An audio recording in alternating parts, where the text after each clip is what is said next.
दोस्तों नमस्कार, स्वागत है आपका यूट्यूब चैनल एबीटेक में। इस वीडियो में बात करेंगे हम लोग एलटी ग्रेड और जीआईसी प्रवक्ता भर्ती विज्ञापन के बारे में, साथ ही साथ नए शिक्षा सेवा आयोग के गठन को लेकर के अपडेट के बारे में। आप लोग जानते हैं कल इसमें जो है बैठक हुई। बैठक में योगी जी ने पूरा जो ड्राफ्ट है उसको अच्छे से देखा, उसकी बारीकियां समझी। इसके बाद आयोग को जल्द गठित करने के लिए आदेश जारी किए हैं। लेकिन वहीं पर आपको बता दें, ये जो आयोग है इसको लेकर के शासन अब गंभीर हो गया है और इस आयोग के गठन को लेकर के आज फिर से हाई लेवल की मीटिंग है, कैबिनेट बैठक है, जहां पर इस नए शिक्षा सेवा आयोग को जो है मंजूरी मिल सकती है।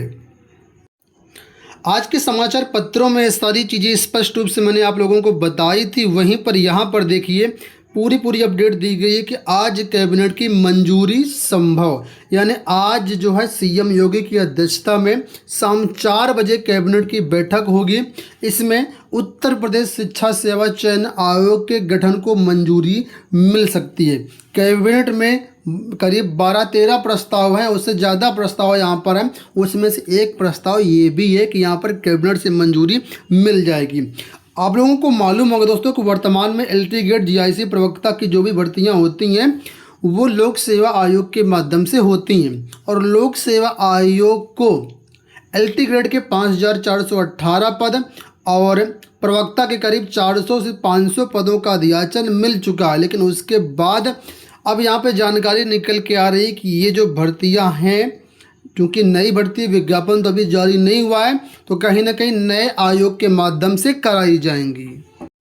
अगर आप देखें यहाँ पर नए आयोग के कौन कौन से क्षेत्राधिकार हैं, तो यहाँ पर स्पष्ट रूप से बताया गया है कि जितनी भी भर्तियाँ हैं वो चाहे किसी भी स्तर की हो, जूनियर बेसिक से लेकर के हायर तक की सारी भर्तियां नए आयोग के माध्यम से ही मिलेंगी। और यहाँ पर आप लोग देख सकते हैं स्पष्ट रूप से बताया गया है कि अब जो राजकीय हाई स्कूल इंटर कॉलेज हैं, जो aided high school inter college हैं, ठीक है, राजकीय व एडेड जो संस्कृत विद्यालय हैं, इन सभी में जो भर्तियाँ होंगी वो इसी आयोग के माध्यम से होगी। यहाँ तक कि जो गवर्नमेंट डिग्री कॉलेज में जीडीसी असिस्टेंट प्रोफेसर की भर्ती होती है वो भी आपको इसी आयोग के माध्यम से देखने को मिलेगी।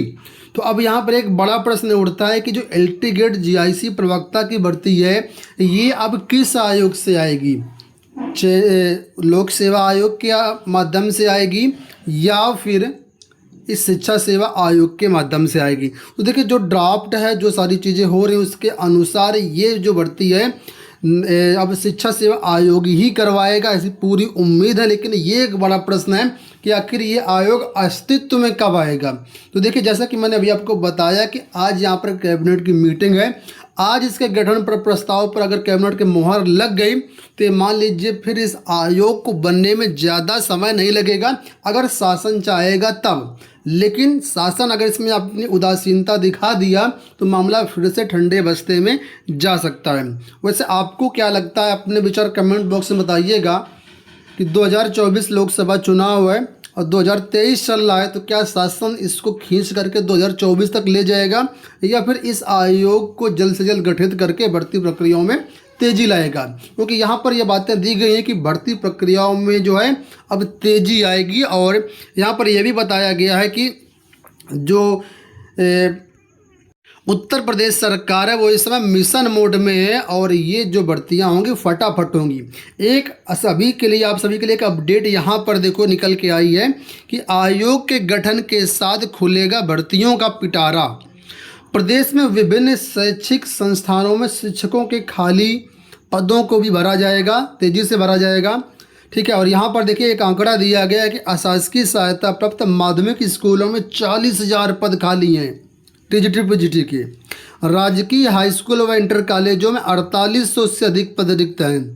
हालांकि ये जो आंकड़ा है अभी पर्याप्त नहीं है, क्योंकि करीब 5400 पदों का अध्याचन ही लोक सेवा आयोग को एलटी ग्रेड का मिला। उसमें प्रवक्ता के भी 400 से 500 हैं, तो 4800 कैसे हो सकते हैं यहाँ पर? उससे ज़्यादा होंगे, करीबन 6000 पद यहाँ पर बताए जा रहे हैं। ठीक है, इसके अलावा देखिए अनुदानित मदरसों में 558 पद हैं। एडेड डिग्री कॉलेजों में देखिए एक बड़ी भर्ती देखने को मिल सकती है, करीब 4000 पद बताए गए हैं। ITI में शिक्षकों के करीब 5000 पद खाली हैं। इसी तरीके से अन्य शिक्षण संस्थान है जहाँ पर जो है काफ़ी ज़्यादा पद खाली होती है। यहाँ पर आयोग के गठन के बाद काफ़ी सारी ऐसी भर्तियाँ जो देखने को मिलेंगी। तो अगर बात करें सभी भर्ती बोर्डों के, तो यहाँ पर आयोगों में तो इस समय सन्नाटा छाया हुआ है, लेकिन जो भर्तियों का ब्यौरा है वो मांगा गया है। लोकसभा चुनाव समझ लीजिए, कुछ भी समझ लीजिए, लेकिन यहाँ पर मार्च 2024 तक सभी आयोगों से जो ब्यौरा है वो मांगा गया, एक संभावित ब्यौरा मांगा गया है कि आप लोग हर तिमाही में कितनी कितनी भर्तियाँ करेंगे। ठीक है, तो चारों तिमाही का यानी अब मार्च 2024 तक का पूरा डेटा यहाँ पर मांगा गया है कि आप ये बताइए, सूचना दीजिए लिखित रूप से कि कितनी कितनी भर्तियाँ कौन सा आयोग इसमें करेगा। और आप लोगों को ये भी बताना चाहेंगे कि जिस तरीके से आपने देखा होगा लोक सेवा आयोग के माध्यम से जो LT गेट भर्तियाँ होती हैं, जो GIC प्रवक्ता होती हैं, इनमें क्या होता है, अभी तक LT गेट केवल लिखित परीक्षा के माध्यम से करवाई गई। अभी हाल ही में सूचनाएं मिल रही थी कि यहाँ पर जो है 2 चरणों में परीक्षा होगी। समाचार पत्र हिंदुस्तान दे सकते हैं, जिसमें बताया गया था कि LT गेट की भर्ती जो है वो करीब 2 चरणों में करवाई जाएगी। इसमें प्री मेंस लागू हो सकता है। ठीक है, और ये भी लोक सेवा आयोग का एक प्रस्ताव है, हो सकता है LT गेट शिक्षक भर्ती में लागू हो। लेकिन अगर नए आयोग से भर्तियाँ होंगी तो ये सारी चीज़ें हो सकता है चेंज हो जाए, पूरा बदल जाए, क्योंकि नया आयोग है तो उसके रूल्स रेगुलेशंस अलग होंगे, उसके अनुसार यहाँ पर भर्तियाँ होंगी। ठीक है, तो देखना ये होगा, बड़ी बात होगी किस तरीके से आप नया आयोग की भर्ती कराता है। वैसे आपको क्या लगता है, कमेंट बॉक्स में अपने विचार बता दीजिएगा। और हाँ, एक चीज़ और आपको बताना चाहूँगा कि अभी LT गेट भर्ती हो या GIC प्रवक्ता भर्ती हो, बहुत सी और भर्तियाँ जिसमें समकक्षार्हता का मामला फंसा हुआ है। तो जब तक समकक्षार्हता का मामला क्लियर नहीं होता तब तक ये भर्ती का विज्ञापन जारी होना बड़ी बात है। यहाँ पर देखो बताया गया है कि LT गेट शिक्षक भर्ती, प्रवक्ता भर्ती, APS भर्ती, BEO भर्ती में आर्हता को लेकर के स्थिति स्पष्ट नहीं है और इसी वजह से अब तक ये विज्ञापन जारी नहीं हुए हैं। और आप लोग ये भी जानते होंगे कि विकी खान की अगुवाई में लोक सेवा आयोग में आंदोलन चल रहा है इन्हीं के विज्ञापन जारी करने को लेकर के। हालांकि नया आयोग को बनने में मुझे लगता है कम से कम अगर सरकार जल्दी से जल्दी करेगी तब भी 3 से 4 महीने का वक्त लग सकता है इसमें। उससे पहले तो संभव ही नहीं है, उससे डिले भले ही हो जाए।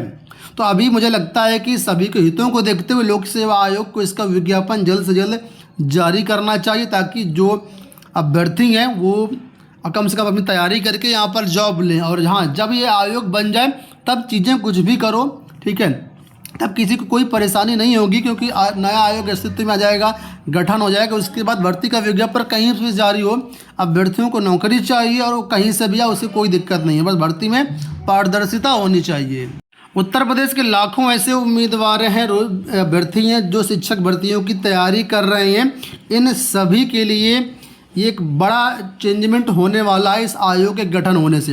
हालांकि अभ्यर्थियों का पूरा प्रयास है कि ये जो नया आयोग बन रहा है इसका जो मुख्यालय बने वो इलाहाबाद में ही बने और चयन बोर्ड की बिल्डिंग को ही यहाँ पर जो है मुख्यालय बनाया जाए। क्योंकि जिस तरीके से आपने देखा होगा UPSSC का जो आयोग है लखनऊ में है और वहाँ पर जो भी धरना प्रदर्शन होते इतने ज़्यादा सक्सेसफुल नहीं हो पाते, वहाँ पर छात्रों का दबाव नहीं बन पाता। इस वजह से अगर छात्रों हितों की बात की जाए तो इसका मुख्यालय प्रयागराज में ही बनना चाहिए।